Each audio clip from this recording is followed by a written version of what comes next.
Welcome everybody to the Sandler Sales and Sales Leadership Thought of the Day. I was talking to some clients this week about playbooks, and I don't know if you ever heard of the concept of playbooks. In a lot of our companies, we have operational manuals, we've got safety manuals, we've got hiring manuals, but oftentimes organizations, the one thing they don't have is what I call a sales playbook. And that's critical if we're going to have long-term success within our sales team and our sales organization. And you might ask yourself the question, well, Chad, what's got to be in the playbook? And essentially, it's made up of a few key elements that absolutely has to be there if it's going to be a useful document for your team. So first and foremost, what's got to be in there is your mission and your value statement. Why do you guys come to work every day and do what you do?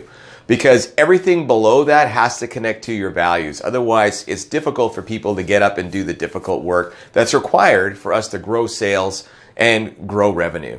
So we got to have that.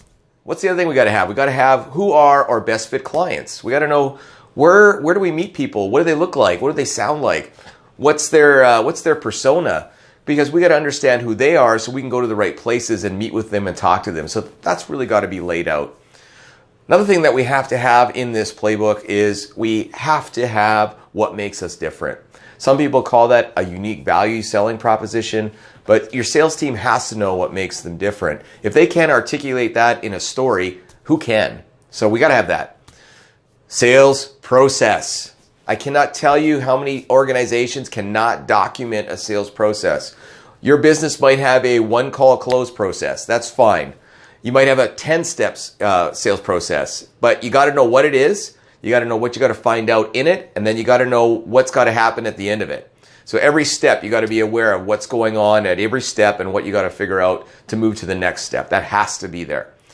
Your product, your services, what you sell should be in there in terms of kind of what are you offering and what is your pricing.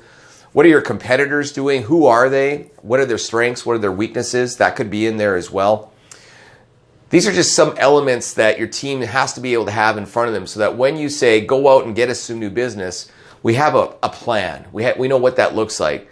We know what behaviors we have to do to get that new business. If we want to maintain and keep business, we know what those behaviors look like. So next time you're onboarding a new sales rep and you say, hey, if you want to come on our team, this is how we play the game.